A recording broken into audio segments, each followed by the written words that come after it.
Bhagavad Leela, 10th Canto, Chapter 47, Bhramar Gita, the Song of the Bumblebee. In this chapter, Uddhava, while visiting a meeting with the gopis in Nandagram to deliver the message that he was carrying from Krishna in Mathura, he hears 10 types of chitra jalpa, which means the surprising talk or prattling of Radharani, which are symptomatic of the highest stage of divine love madness, Divyonmad Mahabhav. Uddhava then gives Krishna's message to the gopis. He praises them and returns to Mathura to report to Krishna. The damsels of Braj became astonished seeing Uddhava, who looked so much like Krishna. Uddhava had long arms, lotus petal eyes, and he wore a yellow dhoti and a lotus garland, and his face was like a lotus and glowing with brightly polished earrings. When the gopis saw this person, they said, "Who is this handsome man? Where has he come from? Whom does he serve? He's wearing Krishna's clothes and ornaments."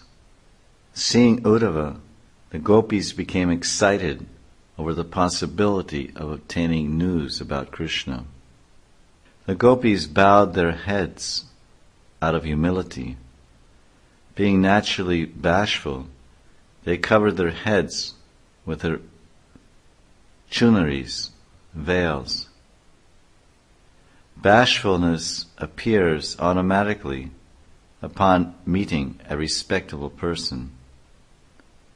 Thinking that Uddhava must be an intimate friend of their beloved Krishna, the gopis smiled and looked at him with curious eyes, and greeted him with pleasing words of welcome, and worshipped him with foot wash and other items suitable to the time and place. In the verse number 3 it says, Upavishtam asane, and it's translated as they seated him comfortably and began to question Uddhava. The Acharyas explain that although following the proper etiquette to receive a guest and a senior, the gopis offered Uddhava some of their torn cloth of their chunari, but when it says he accepted it, but how he accepted it is he simply touched it with his hand because he was in such reverence of their love, but he did not actually sit on their cloth. In verse 3, it says that the gopis took Uddhava to a quiet place because they recognized him to be a messenger from Krishna, the master of the goddess of fortune, which the word is Rama Pate, the husband or the master of Rama, Lakshmi Devi. But Shukadeva Goswami, he's siding with the gopis. So by addressing Krishna as the Rama Pate, the husband of Lakshmi, he is showing some jealousy towards Krishna. This phrase, Shukadeva is implying that the gopis are saying, the goddess of fortune herself is coming soon to Mathura to make Krishna happy. So what purpose could Krishna have in making a pretense of sending messages to us cowherd girls? The gopis addressed Uddhava. We know you are the personal servant of Krishna, and you have come here on the order of your good master. We know who you are, and we do not have to ask. You are a follower of the Lord of the Yadus. Yarupate. By using this word to address Krishna, Yarupate, the gopis are implying that even though Krishna is from the cowherd community, he is now living as the king of the Yadus. Having attained such a big post, why would Krishna, Yarupate, want to come back to Vrindavan? Therefore it seems, O Uddhav, that Krishna has sent you, not for us, but simply to pacify his mother Yashoda and his father Nanda Baba. In other words, we think Krishna has sent you out of fear of criticism from the public, who might say, what use has Krishna for his parents who are cowherd people? Nanda and Yashoda may cry themselves to death, but Krishna will simply stay here in Mathura and rule as king. Oh, charming fellow, that crest jewel of intelligent persons has sent you to satisfy his parents. Having come here, you should go to Nanda and Yashoda. Upon receiving you, they will forget about Krishna and their ecstasy. Indeed, the sharpness of Krishna's intelligence has come in handy. Thus, there are many implications of criticism hidden in the gopis' words of false praise. Uddhav, we do not see anyone else worthy of remembrance in Braj. If Krishna has in this way disregarded even his parents, Yashoda and Nanda, whom he remembers, then how is it possible for such persons like us to have a place in his memory at all? Even those who take sannyas find it hard to give up the relationship with their father and mother. But Krishna has very easily given up his relationship with countless wives of others whom he enjoyed. Ah, just see the severity of Krishna's renunciation. It may be objected, oh, gopis, because Krishna has no need for a mother, father, brother, or anyone, he should not have possessiveness of them. He has some use for you women, however, because of his wantonness, and therefore he should be remembering you all the more. The gopis respond to this objection. Friendship with those other than one's parents is motivated. Without those motives, the relationships do not exist. Thus they should be condemned. Those who make friendship, those who are the object of friendship, and those who assist in bringing about friendship are all to be condemned because of the selfish motivation. There is friendship where there is motive, and no friendship where there is no motive. The friendship of men and women is the same. Attractive women, like flowers, possess beauty, fragrance, tenderness, sweetness, and charm. As bees drink only once of a flower's nectar and then leave it for another, fickle men abandon beautiful and devoted women to pursue other pleasures. Thus, since there is no friendship even when there is motivation, this relationship is even more despicable. Now the gopis give a series of examples to logically illuminate their principle that friendships do not exist without motivation. The gopi said, the prostitute abandons the penniless man, the citizens give up the king who cannot protect them, and the priest gives up the sponsor once he has given a donation. The birds give up a tree once the fruits are gone. A paramour gives up a woman though she is eager for enjoyment. But as long as she is young, he does not give her up. When the motivation disappears, the friendship ceases. Therefore, since Krishna's motives are being fulfilled by the women of Mathura, why should he remember us gopis of Braj?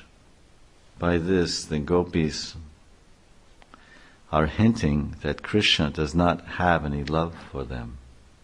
In this verse 8, the gopis are implying, it is all right to reject a woman who is involved with many men out of lust, but we are many who are simply devoted to one, and still he has no love for us. Our love is not impelled by lust, since we have had love for Krishna since our childhood. By neglecting so many of us gopis, Krishna shows unprecedented cruelty in his heart. The gopis abandoned the customs of general society by revealing with their own mouths their indulgence in illicit love, while repeatedly singing about Krishna's pastimes in childhood and youth. The gopis forgot all external considerations and wept openly before Krishna's messenger Uddhava. Ever since their childhood, the gopis' love for Krishna had been unconditional, nirupadika. It is not the case that in the youth the gopis' love became conditionally motivated by lusty desires, kamodika. One of the gopis, Vrishabhanu Nandini, who is the essence of Krishna's pleasure potency, while meditating on her previous association with Krishna, saw a honeybee before her and imagined it to be a messenger sent by her beloved Shyam. Thus, Vrishabhanu Nandini spoke as follows. Imagining in her meditation how Krishna is associating with the women of Mathura, Radhika experiences the rise of jealous anger, man, within herself and thinks, my beloved Sri Krishna has sent this messenger to pacify me. Thinking like this, Radha addresses one bumblebee, Bhramar, which has just flown in front of her. Or, it can be thought, on the pretense of speaking to the bee, Radha was actually directing her words to Uddhava, the official messenger sent by Krishna. So this verse number 11 describes the Mahabhav of Srimati Radharani. Seeing the bee buzzing around greedy for the fragrance of her lotus feet, Sri Radha spoke impulsively, prajalpa, due to the influence of divine madness, divyonmad. Radhika said, O bee, friend of a wicked cheater. Now Radhika enumerates the reasons why Krishna should be called a cheater. Krishna said, for my sake you have given up everything to come here, filled with loving attraction, yet I have given you up. Please forgive me for this injustice I have done. You have surrendered yourselves to me with the highest attraction, and it is impossible for me to repay you, naparayeham. And while sitting on Akrura's chariot, Krishna sent a message to us gopis who were pained by the impending separation from him, saying, I will quickly come back from Mathura. Because these statements are false, Krishna can rightly be called a cheater. Oh, bee, as a friend of that cheater, you are playing the role of a messenger. Don't touch my feet. The bee, making a buzzing sound, bzz, bzz, bzz, seemed to be saying, what is this? Will you not let me offer obeisances to you? Radha replies, my feet will be contaminated if a drinker of liquor, was another name for a bee, madupa, touches them. So if you want to pay obeisances, then fly away some distance from me and do it there." The bee seemed to reply, "Why are you accusing me of being drunk when I am faultless?" Radha says, "This is not just an accusation, it is true. Do not touch me with your whiskers, tinged by the kumkum of the flower garland from another woman's breast, which has been crushed by contact with Krishna's chest. Or the garland worn by Krishna, which has been crushed by another woman's breast." Thus Radhika ascribes such to the natural yellowness of a bee's whiskers on his body, the hairs on his body. In fact, the fact that you have come here to conciliate me, the maker of that flower garland, without even first washing off such kumkum, is indeed due to a complete lack of discrimination on your part, which is a sure sign of your having been drinking liquor. You should have the sense to know that such an exhibition will only increase my jealousy, not decrease it. As the bee continued to hum, Radha thought the bee was again speaking, saying, "In any case, you should be happy." Radha replies, "My dear bee, O protector of the liquor, go back to your master in Mathura. Guard his store of liquor and drink some yourself. That is a good job for you because you are too stupid to be a qualified messenger." While flying around and humming,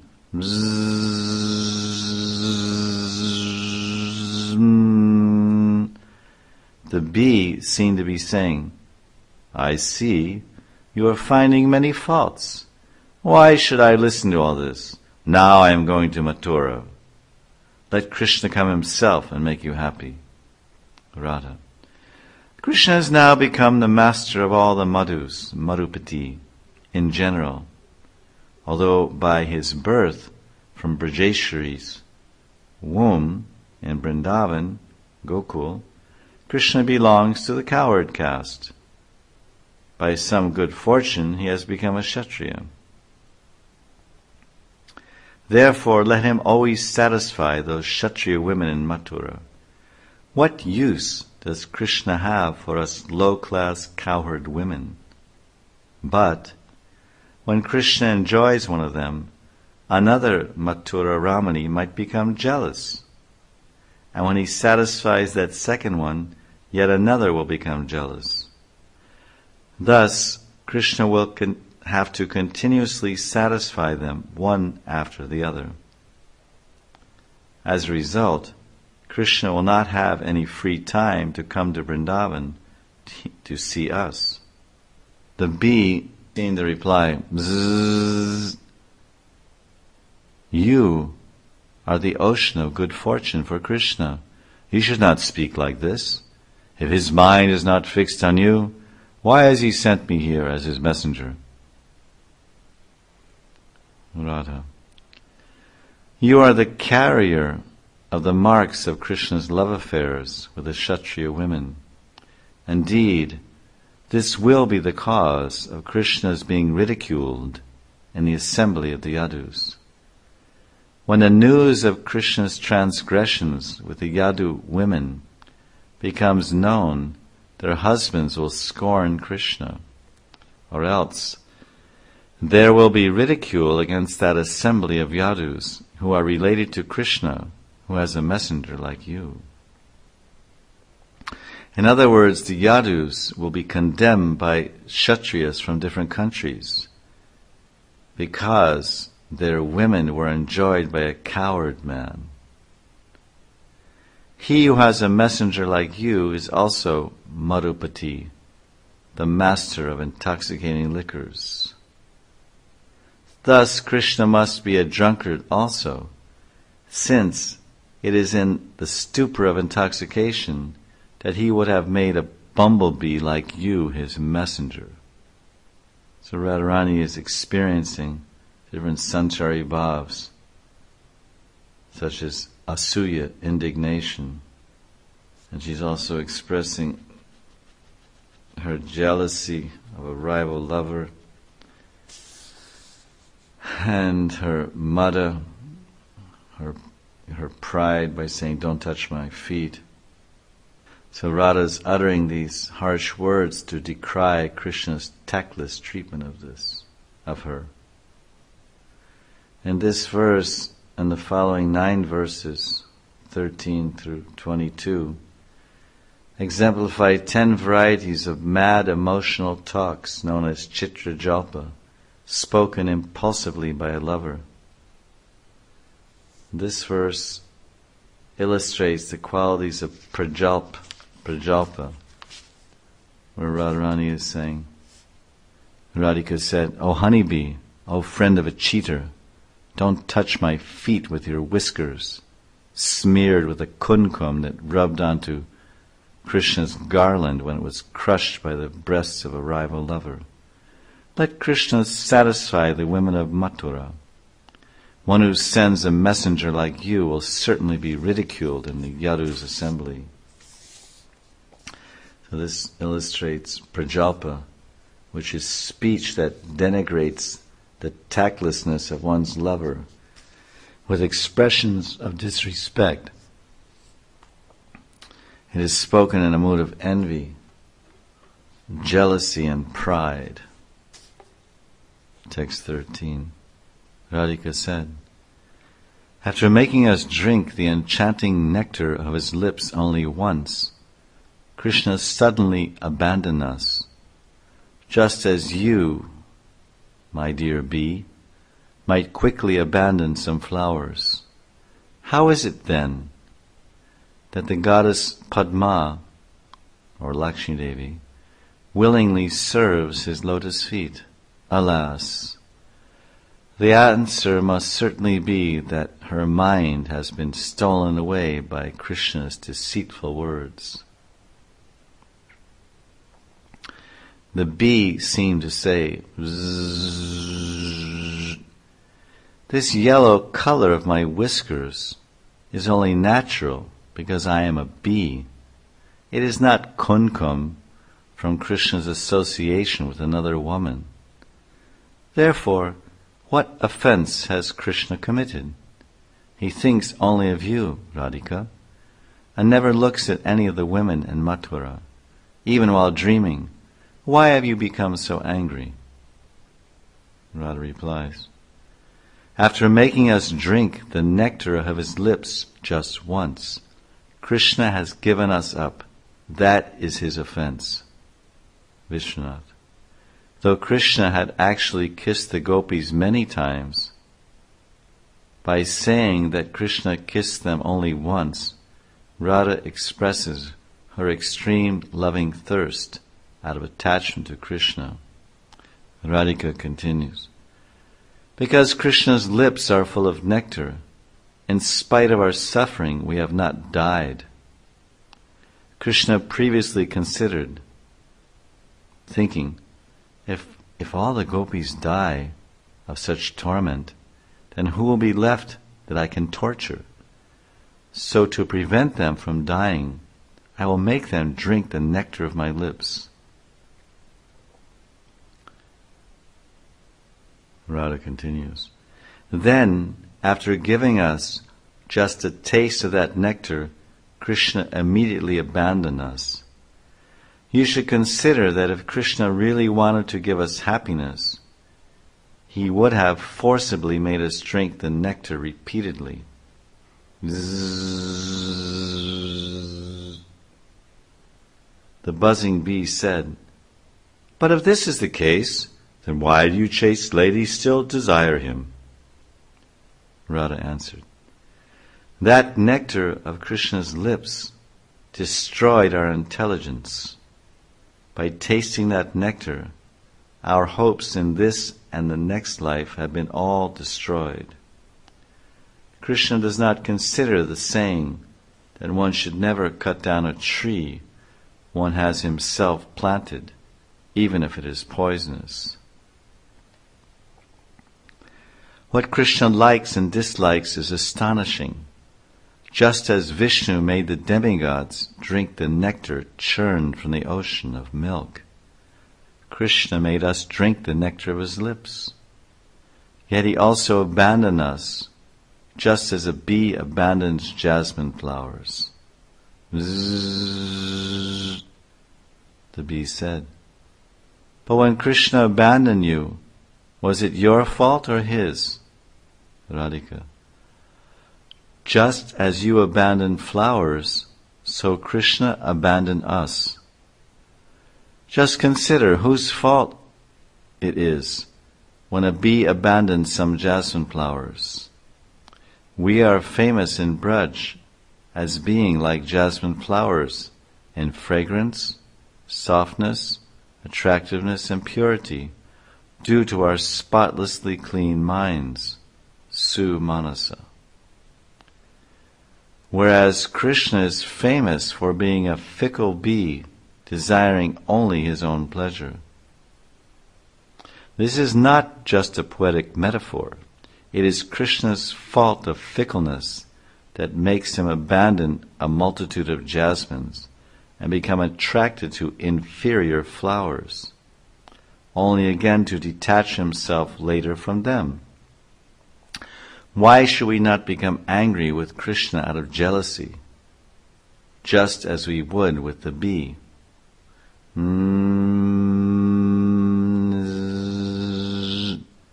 The bee argued. It is well known from scriptures that Krishna is faultless. After all, Gargamuni, who knows the scriptures, has said that Krishna is equal to Narayan, Narayana Samaha.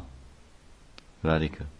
Well, that may be, but how can that cover up what we see in real life, such as the way he cheats others?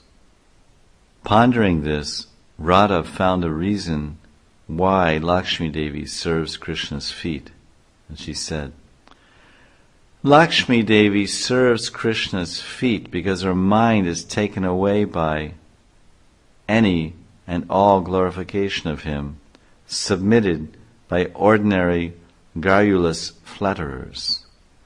Lakshmi is thus very simple-minded, but we, on the other hand, have been endowed by the Creator with the assets of insight, wit, and broad intelligence, and are not going to act like Lakshmi Devi. In this verse, the phrase that we lose our intelligence shows Krishna's deceptive nature. And the phrase he instantly gives them up expresses Krishna's mercilessness in abandoning the gopis.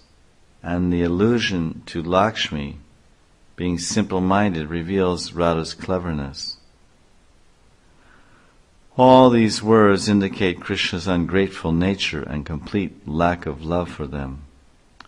This verse is an example of parijalpa, which is speech which, through various devices, shows one's own cleverness by exposing the mercilessness, duplicity, fickleness, and ungratefulness and other qualities of one's Lord. Text 14. Radhika said, O bee, why do you sing here so much about the Lord of the Yadus in front of us homeless people?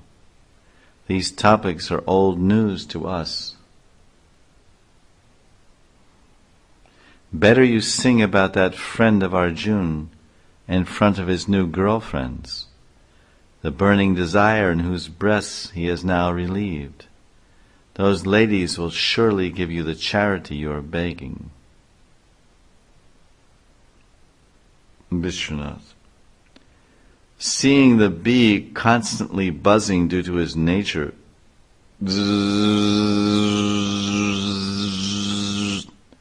Radha thought, agitated by my criticism of him, he is now singing his own glories. So Radha said, why are you singing in this place, the assembly of coward women? The songs of an ignorant bee will not please the gopis. Nevertheless, you keep on singing. Not only that, but in those songs you are publicizing the glories of the leader of the Yadus, Yadunam Adipatim. Moreover, you are doing this right in front of us, who were made by Krishna to give up our homes and are now sitting at the edge of the forest in Uddhav Kyari. We will not give you even a handful of chickpeas in charity. If the bee replies, then just give me some old clothing or garlands you have worn. Radhika: I will not give these to a complete fool like you. Reciting the Puranas, you are trying to prove that Krishna is the Lord of the Yadus. Oh, you Shat-Angre, 6-legged creature! An animal has 4 legs, but you have 6, so you are an animal and a half. Thus, being so completely ignorant, you don't know where or what to sing. And being a foolish animal, how would you know the Puranas? How do you expect, then, to receive any charity? But since you are merely an animal, we will not become angry with you.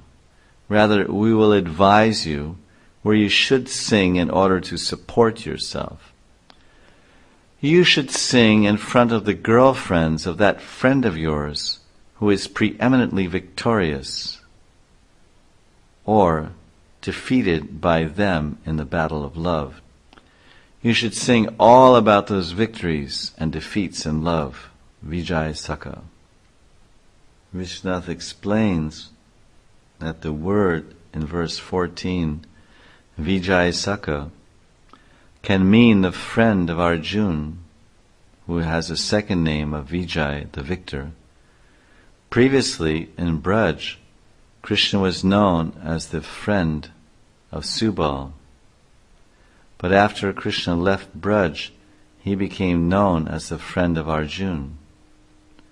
This pronouncement of things yet to come, this prediction, has spontaneously emanated from Radha's mouth. Radhika said further, elaboration of verse 14, furthermore, O bee, the women of Mathura, now relieved of the burning pain in their breasts, Shapita Kucharujas, will fulfill your desires, Ishtam Vanchitam, and they will be honored, Ishta Pujita, by hearing your song about Krishna. So in this verse 14, we observe in Radha's mood the seed of jealous anger, which arises from an apparent disdain for Krishna, accompanied by a sarcastic sidelong glance directed toward him. This verse is an example of Vijalpa, which is sarcastic speech criticizing Krishna, the killer of Aga.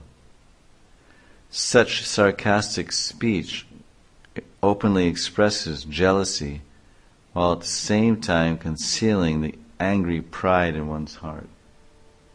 Text 15. Radhika said, in heaven, on earth, or in a subterranean sphere, what women are unavailable to Krishna? Krishna simply arches his eyebrows and smiles with deceptive charm, and all the women become his. The Supreme Goddess herself, Lakshmi Devi, worships the dust of Krishna's feet. So what is our position in comparison? But at least those who are wretched can chant his name, Uttama Shloka. Hearing the buzzing of the bee, Radha thought he was saying, "O crest jewel of Krishna's lovers, in Mathura, Krishna suffers from the piercing arrows of love. He spends his nights and days simply meditating on you. He can be saved only if you become pleased. Radha disdainfully replied to this in this verse, saying, I know perfectly well that Krishna cannot pass his time without the company of young women. If Krishna can't meet any women in Mathura, then it is good that he meditates upon us and tries to satisfy us by sending a messenger like you to bring us there. Don't tell us that the women in Mathura, being of the Kshatriya class, will not accept a person of coward birth. For there is no one unavailable to Krishna in all the three worlds. Both the demigoddesses in heaven and the Nagapatnis in hell will all give up their husbands if by chance Krishna appears before them. Then what to speak of the women of Mathura? For obtaining these women, Krishna does not have to depend on any pious deeds or monetary payment. Under false pretenses, Krishna smiles and arches his eyebrows to enchant all women. As a result, the Swarga Devis and other women become the property of Krishna and no longer belong to their husbands. Simply for the price of Krishna's deceptive smile, they sell themselves and abandon their husbands. In this verse, Radharani speaks the word kapat, which means deceptive. By this she means Krishna is deceptive because after enjoying them once, he immediately abandons them and looks for new women. What to speak of the Swarga Devis? Even Lakshmi, the consort of Lord Narayan, worships the dust of Krishna's feet in order to gain his association. According to the prayers of the Nagapatnis, which we heard from the mouth of Purnamasi. Therefore, how can we remain unaffected? After all, dear B, we are only humans, mere coward women residing in the forests of Vrindavan. Vishwanath. Although Radha's words are full of humility, actually, through the inflection of Radha's voice and the nodding of her head, they imply a spiteful attitude due to pride. Through that jealousy or spitefulness, Radha reveals her superiority to Lakshmi and all others in prem, beauty, and caste compatibility with the Lord. Radha continued. One is called Uttama Shloka if he is merciful to the wretched and fallen. Krishna lacks this quality. Therefore, that name, Uttama Shloka, is falsely ascribed to Krishna. If Krishna would be merciful to me, then he could actually deserve this exalted name. So by using this word Uttama Shloka, Radharani is subtly abusing Krishna. Radha's speech expressing all the feelings of a disappointed lover indicates an intensity of love for Krishna, surpassing even that of Lakshmi.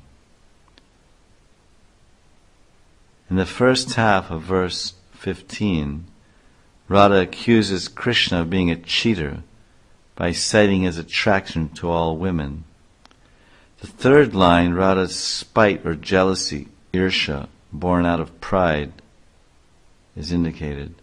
And the fourth line of the verse, Radha finds fault with Krishna's behavior due to her indignation. This verse contains a type of speech known as Uj Jalpa, which is declaration of Lord Hari's duplicitous nature in a mood of spite born of pride, together with jealousy spoken insults directed against him. Text 16. "Oh, B, keep your head off my feet. I know what you're doing. You expertly learned diplomacy from Mukunda, and now you come as his messenger with flattering words.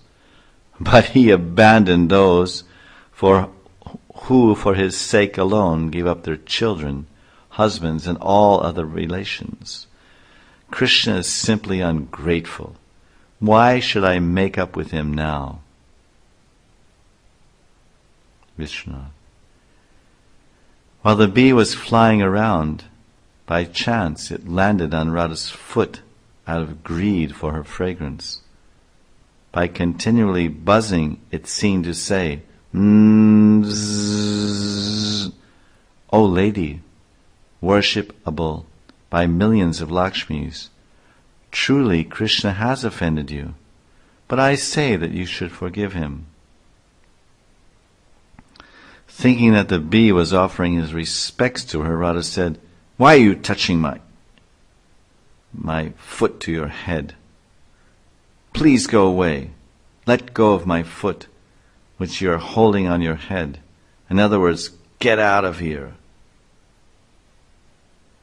I know you, so you cannot cheat me like you cheat Lakshmi and others. You have learned from Mukunda and thus are very skillful in humble entreaties and sending messages with flattering words. Thus I fully understand your behavior, and I know that you have learned all this from Krishna.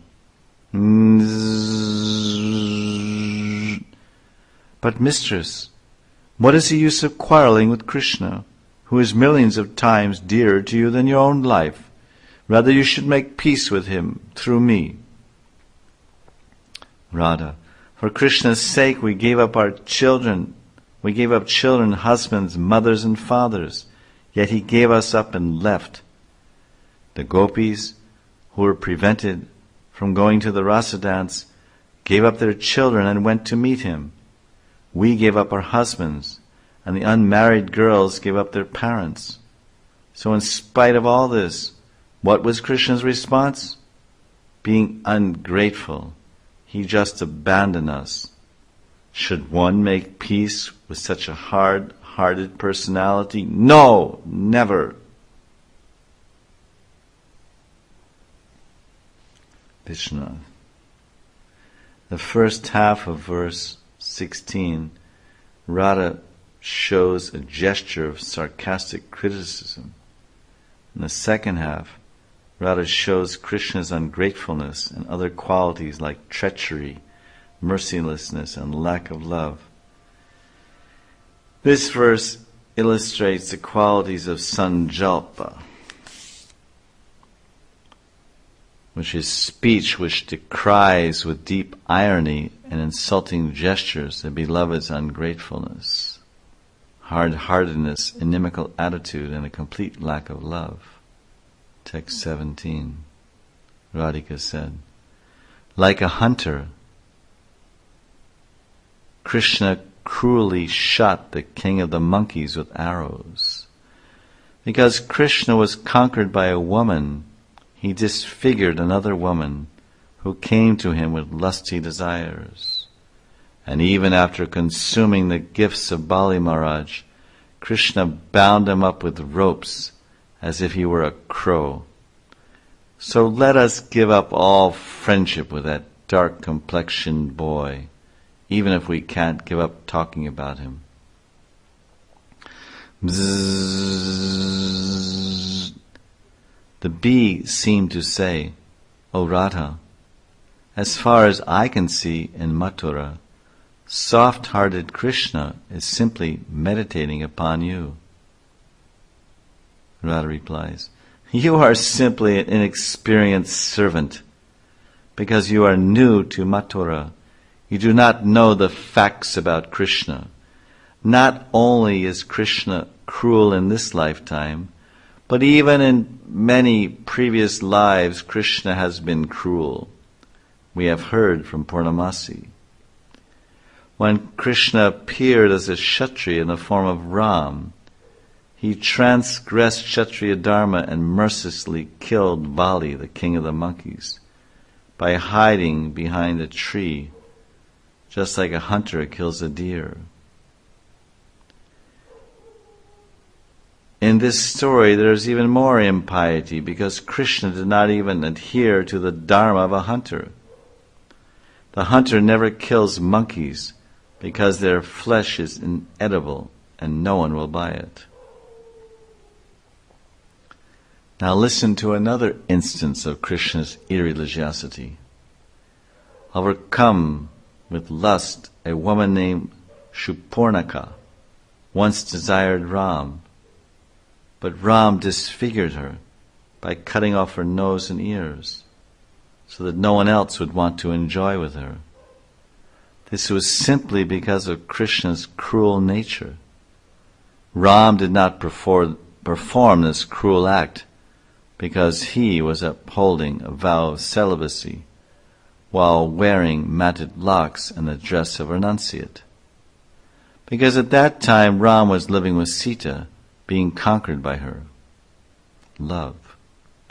Similarly, when Krishna appeared previously as Vaman, a dwarf Brahmana, he rejected the qualities of Brahmanas such as peacefulness and straightforwardness.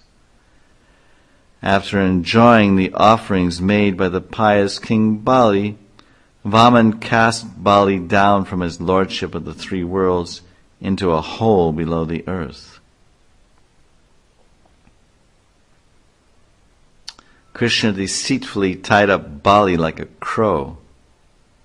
A crow devours the offerings meant for worship, and then calling other crows surrounds the woman doing puja and mocks her. Similarly, Vaman called his own people, who then surrounded Bali and tormented him. Enough of friendships with that black-complexioned man. For us, golden-complexioned women, despite all the varieties of friendship we have had with Krishna, not one has proven auspicious. One should be extremely wary of Krishna because he has such an impure heart. Therefore, what use do we have for such a person? The bee seemed to say, but how is your heart pure if you are constantly criticizing others? Radhika. Talking about Krishna's activities in his past lives is hard to give up, even though it makes us unhappy. Though we should not be talking about Krishna, we cannot stop talking whether we criticize him or not. Though we have given him up, we cannot stop talking about him. Even the best of munis find it difficult to give up speaking about Krishna. Vishwanath's comments. Radha's describing the shooting of Vali indicates Krishna's ruthless, cruel nature. Being controlled by women, Sri Jita, indicates Krishna's lust. Accepting Bali's offerings indicates Krishna's fraud. And friendship with that black fellow indicates fear and malice, and that Krishna is not worth becoming attached to. This speech of Radharani's is called Avajalpa, which means when a lover, impelled by jealousy and fear, declares that Lord Hari is unworthy of her heart attachment because of his harshness, lustiness, and dishonesty. This speech is called Avajalpa.